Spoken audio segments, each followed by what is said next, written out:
Good morning दोस्तों। बेटा आज हम कक्षा 10 के केंद्र सरकार जो हमारा लेसन है उसके बारे में हम आज चर्चा करेंगे। देखिए, सबसे पहला जो इसमें आता है वो है सरकार का अर्थ एवं परिभाषा।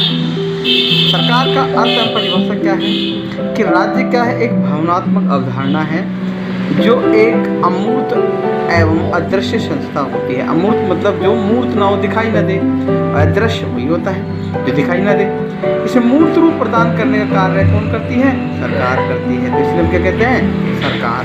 तो इनके राज्य क्या है? भावनात्मक, भावनाओं से जुड़ा हुआ शब्द है और जो क्या है अमूर्त एवं अदृश्य होता है और उसे मूर्त या दृश्य रूप प्रदान करने का काम सरकार करती है। फिर एक परिभाषा है गार्नर के अनुसार, सरकार वह अभिकरण या मशीन है जिसके द्वारा राज्य की नीतियां निर्धारित की जाती हैं, सामान्य मामलों को नियमित किया जाता है तथा सामान्य हितों को उन्नत किया जाता है।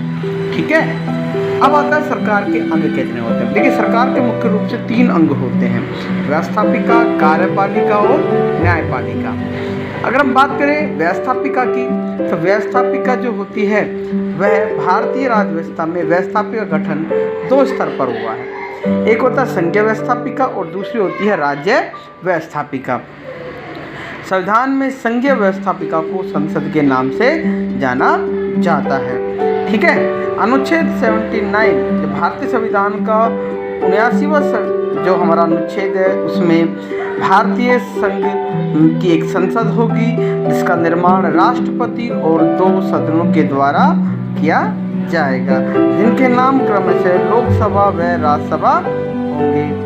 अतः राष्ट्रपति, लोकसभा तथा राज्यसभा तीनों मिलकर किसका निर्माण करते हैं? संयुक्त रूप से संसद का निर्माण करते हैं। अब हम बात करते हैं सबसे पहले लोकसभा की। देखिए, लोकसभा जो है उसका उल्लेख अनुच्छेद 80 में किया गया है और अनुच्छेद 81 में किया गया है, 80 में नहीं किया गया कि लोकसभा संसद का प्रथम या निम्न सदन होता है। इसे लोकप्रिय सदन भी कहते हैं। अब सबसे पहला पॉइंट आता है इसकी सदस्य संख्या कितनी है। अगर हम बात करें मूल संविधान की तो मूल संविधान में थे 500। फिर गोवा व दमन व दीव पुनर्गठन अधिनियम जो 1987 में लागू हुआ था उसके अनुसार है 552। वर्तमान में है 545।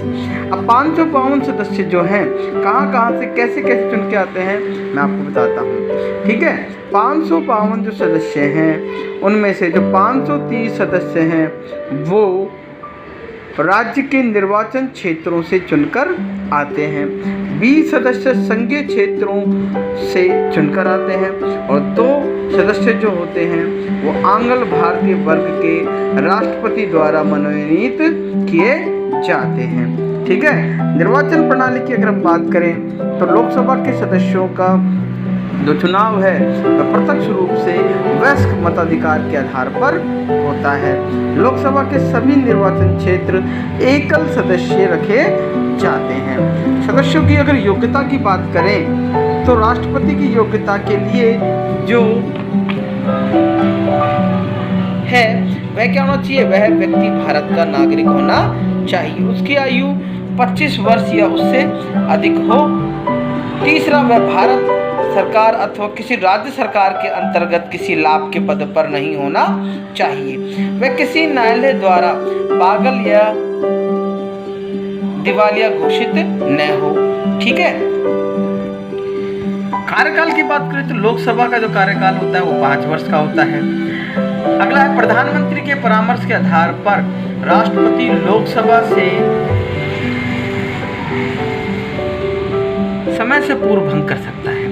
ऐसा अब तक वो 9 बार कर चुका है। ठीक है, अधिवेशन की बात करें तो लोकसभा व राज्यसभा के जो अधिवेशन है वह राष्ट्रपति के द्वारा बुलाए व स्थगित किए जाते हैं। लोकसभा की 2 बैठकों में 6 माह से अधिक का अंतर नहीं होना चाहिए, यानी कि अगर 2 बैठकें कंटिन्यू हो तो उसमें 6 माह से ज़्यादा का समय नहीं होना चाहिए। अब लोकसभा के पदाधिकारियों की बात करें तो लोकसभा में 2 पदाधिकारी होते हैं।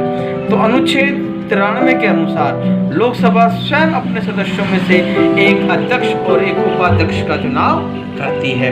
ठीक है, अध्यक्ष के कार्य क्या होते हैं? अध्यक्ष होने के कारण जो अध्यक्ष है, अध्यक्ष होने के कारण वह सदन में शांति व्यवस्था और कानून व्यवस्था बनाए रखता है, अनुशासन का पालन करता है। वह लोकसभा की सभी बैठकों की अध्यक्षता करता है। लोकसभा के समस्त कार्यक्रम व कार्यवाही अध्यक्ष के द्वारा ही निश्चित की जाती है। वह सदन के नेता के परामर्श से विभिन्न विषयों के संबंध में वाद विवाद निश्चित करता है। वह सदन कुछ समितियों का पदेन सभापति होता है। ठीक है, अध्यक्ष तय करता है कि कोई विधेयक धन विधेयक है या नहीं है। संसद और राष्ट्रपति के मध्य वह पत्र व्यवहार भी करता है। तो ये सब कार्य हैं इसके।